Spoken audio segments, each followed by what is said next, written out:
Salmo 119. Una odisea al corazón de Dios.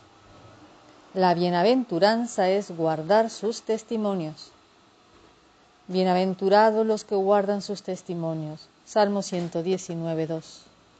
El versículo 2 continúa enfatizando el andar del individuo que vimos en el primer versículo.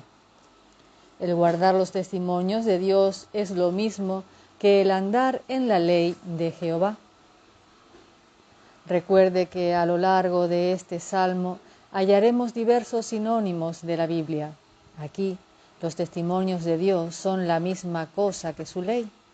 La Biblia contiene los testimonios de la naturaleza de Dios. La ley no es un conjunto de prohibiciones que Dios inventó en su tiempo libre para mantener a la humanidad ocupada. La ley es sencillamente la expresión de la santidad de la naturaleza de Dios. La poesía hebrea sigue un concepto conocido como paralelismo, mientras que la poesía en castellano sigue la rima y el metro. El paralelismo consiste en expresar palabras, frases o pensamientos paralelos, uno junto al otro, para contrarrestarlos, complementarlos e instruirnos. Tal como los diferentes nombres que recibe Dios en la Biblia sirven para instruirnos en cuanto a las muchas facetas del carácter de Dios. Los nombres que recibe la Biblia en el Salmo 119 nos dan un entendimiento más amplio de la profundidad y la naturaleza de la palabra de Dios. El andar en la ley es mucho más que el hablar de la ley y que el conocer acerca de la ley. Muchas personas tienen una mina intelectual de información sobre la Biblia. Algunos hasta disfrutan el hablar acerca de la Biblia, pero son pocos los que verdaderamente viven lo que dice la Biblia. Este segundo versículo nos dice que la felicidad es resultado de guardar sus testimonios. Esto contradice la fibra del pensamiento moderno.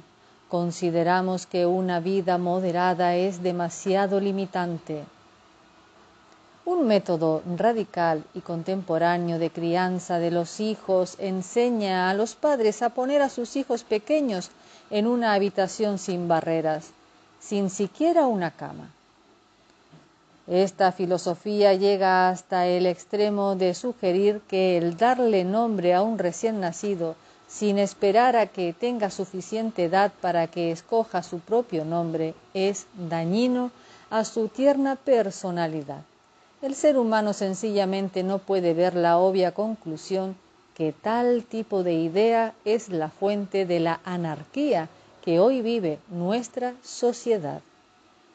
El verdadero amor tiene fronteras y la verdadera felicidad consiste en vivir dentro de las fronteras de ese amor. Jamás olvidaré la vez que estaba aconsejando a una joven en Wichita, Kansas, hace ya muchos años. Era la hija de un oficial de la Fuerza Aérea. En su corta vida había vivido en muchos lugares. No importa en dónde estuviera, ella siempre lograba meterse en problemas serios. A la tierna edad de 18 años ya no quedaban muchas cosas que ella no había intentado. Pocas veces he visto un espíritu tan rebelde como el de ella. En un momento de reflexión le pregunté qué era lo que la motivaba a hacer tales cosas. Ella me miró directo a los ojos y dijo: tan solo una vez quisiera que mi papá me dijera no. Sus padres le habían provisto con bienes materiales, pero ella nunca se había sentido segura de su amor. Ellos no se habían preocupado lo suficiente como para fijarle límites con el fin de protegerla. Antes que conociéramos a Cristo, todos éramos esclavos del pecado. Ahora Él nos ha libertado de la esclavitud del pecado, de modo que tengamos la libertad de vivir una vida de obediencia a Él. Juan 8, 34 al 36. La verdad de la palabra de Dios no tiene carácter reprensivo, ni es limitante, es liberante. Hemos sido libertados para servirle y, al hacerlo, tenemos la confianza que estaremos viviendo exactamente como Dios quiere. La inseguridad y la duda son los amos de toda vida sin límites. Con frecuencia citamos Efesios 2, 8, 9. Muchos han memorizado estas preciosas palabras, porque por gracia sois salvos por medio de la fe, y esto no de vosotros, pues es don de Dios, no por obras, para que nadie se gloríe. Desafortunadamente, pocas veces seguimos leyendo hasta el versículo 10 que nos habla acerca del plan de Dios para nuestras vidas. Porque somos hechura suya, creados en Cristo Jesús para buenas obras, las cuales Dios preparó de antemano para que anduviésemos en ellas. Antes de ser salvos, no podíamos andar en estas buenas obras, no importa cuánto lo intentáramos. Ahora, en Cristo Jesús, tenemos la libertad de cumplir el plan de Dios para nuestras vidas. Es por esto que la verdadera bienaventuranza consiste en guardar sus testimonios. Pongan mucha atención a las palabras de la Escritura. David observa que la felicidad proviene de guardar los testimonios de Dios. Sabemos que el guardar sus testimonios significa obedecer sus testimonios. Piense sobre el uso del verbo guardar. Cuando usted no guarda algo, lo pierde. Cuando vive una vida de desobediencia a la palabra de Dios, pregúntese, ¿de qué me estoy perdiendo?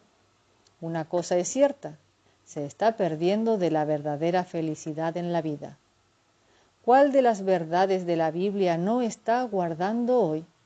Puede estar seguro que por cada área de su vida en la que no guarde la verdad de los testimonios de Dios, usted está perdiéndose de algo. Se está perdiendo de la felicidad, pero también se puede estar perdiendo de otras cosas. Puede estar perdiendo su matrimonio, su familia, su carrera o su paz mental. Cuando yo era un recién convertido, había un joven en nuestro grupo de universitarios que era un tanto mayor que la mayoría de los demás y que tenía un buen trabajo como ingeniero. Tenía un conocimiento asombroso de la palabra de Dios. Su Biblia era un reto para nosotros, los nuevos creyentes. Parecía que cada versículo estaba subrayado en un color diferente. Sus márgenes estaban llenos de comentarios en su letra de ingeniero. Era una obra maestra de diseño y precisión. Sin embargo, este joven guardaba un secreto que nadie conocía. A pesar de su gran conocimiento bíblico, nunca había obedecido al Señor en cuanto al bautismo bíblico. Después descubrimos por qué su vida parecía no tener fruto genuino. Él era una persona maravillosa, pero era obvio que también tenía luchas con ciertas peculiaridades y hábitos nerviosos. Un día, él me confió su secreto. Él tenía un cabello muy bonito y después de convertido tenía vergüenza de mojárselo en público. Nosotros los seres humanos a veces somos tontos, ¿verdad? Con el paso del tiempo, él se sintió avergonzado porque nunca se había bautizado. Más adelante, cuando se mudó de la costa a nuestra ciudad, nadie se hubiera imaginado que él no se había bautizado, y él no tenía objeción en prolongar esa ilusión. Yo no conocía mucho de la Biblia, pero tuve suficiente denuedo como para animarlo a sencillamente obedecer a Dios. Él tomó la decisión y al poco tiempo se bautizó. El cambio en su vida fue impresionante. Aún conocía mucho de la Biblia. Sin embargo, ahora él estaba feliz y completo. Ahora él podía decir verdaderamente que guardaba los testimonios de la palabra. Ese es el secreto de la felicidad.